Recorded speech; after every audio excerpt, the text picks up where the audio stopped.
In preparation for the Revit modeling tutorial of a timber-framed house, where we're going to be attempting to model this, I was looking online for some floor plan concept to get some inspiration of a basic interior design. I've come across this floor plan concept. I liked this floor plan concept at first glance, but as I spent time working the ideas of this plan into my concept plan, I started seeing some potential problems which could be improved to make the plan better. So in this video, I'm just going to review this floor plan concept as a human that may have to use this building. We're looking at floor plans and reviewing them as humans who may have to end up living in them someday. At first glance, this floor plan looks quite nice. However, I see some issues that could maybe be improved with a quick design change or idea change. First thing, maybe it's not absolutely necessary, but I expect a modern house to have a porch to enter into where we can step in, clean our shoes on some rough carpet and store them away before actually entering the main house. A house like this, it's modern. Maybe it's just personal preference, but I like to have a porch on a home. Okay, well, moving into the kitchen. We've just come back from a long day of shopping and there's no fridge to put our stuff away. Is that a fridge? What is that? I don't know what that is, and I don't know why there's a wardrobe. Why is there a wardrobe in the kitchen? Oh, there's doors on this side. So I'm guessing you enter through the front entrance or back entrance. I'm guessing this is the front entrance because there's no other entrance, unless this is an entrance over here. But I doubt that. Well, I guess you come in through this door and park your shoes inside this wardrobe thing and put your coat in there as well. But there's no fridge. What's this supposed to be? I would imagine that this is some kind of opening where you can park your shoes in here. Well, there's your first problem. There's no fridge.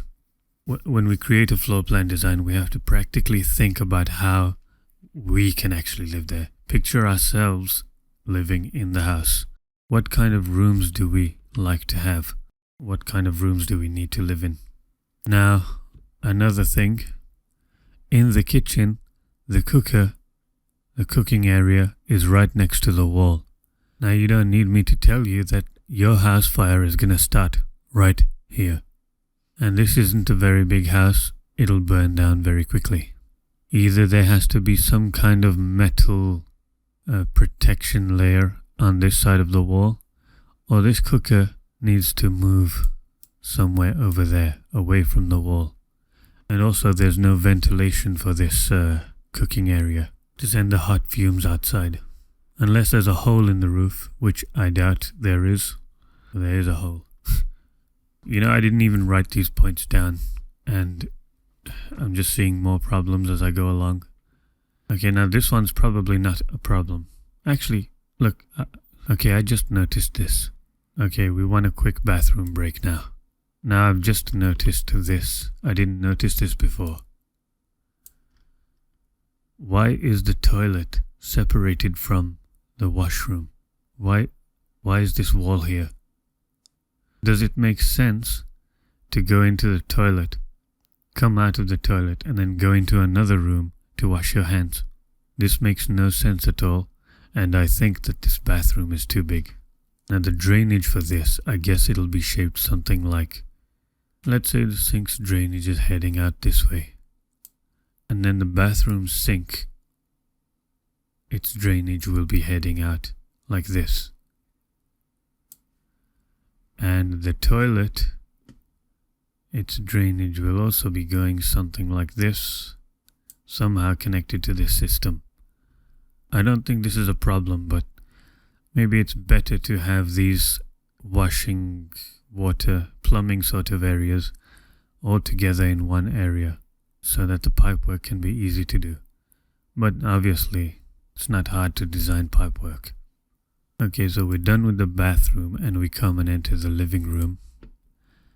And It looks like a cozy, nice little area to sit in and have a rest. I don't know if this window is big enough to light the whole room in the day. Perhaps there should be another window on this side.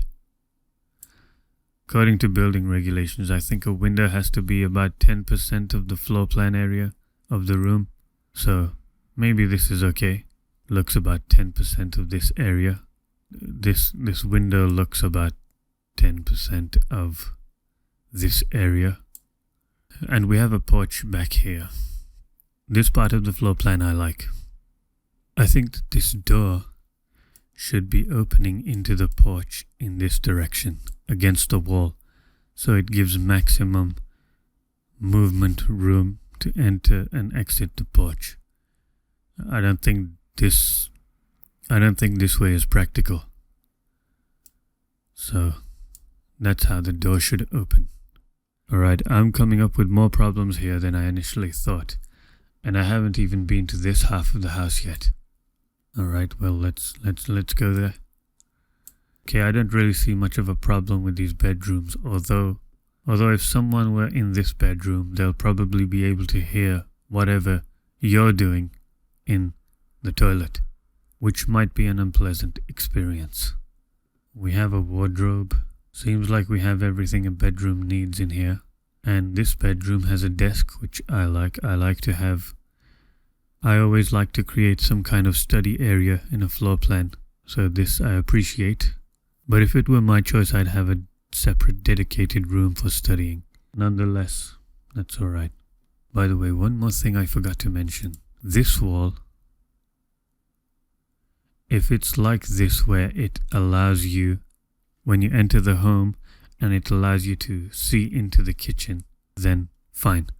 But if it goes all the way up to the ceiling, then I don't think it's a pleasant experience to walk into this home and see.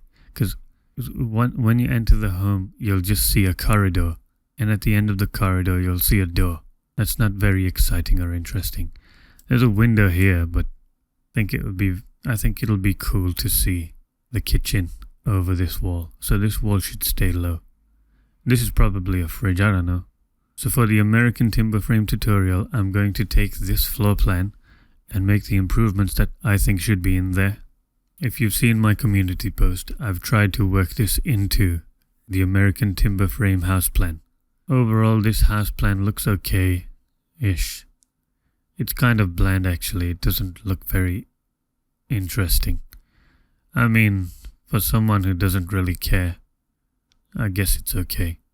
I mean, if I had this kind of house, I wouldn't complain too much, even though I already complained a lot. But yeah, what would we do without criticism? If you've noticed anything I haven't noticed, put it down in the comments.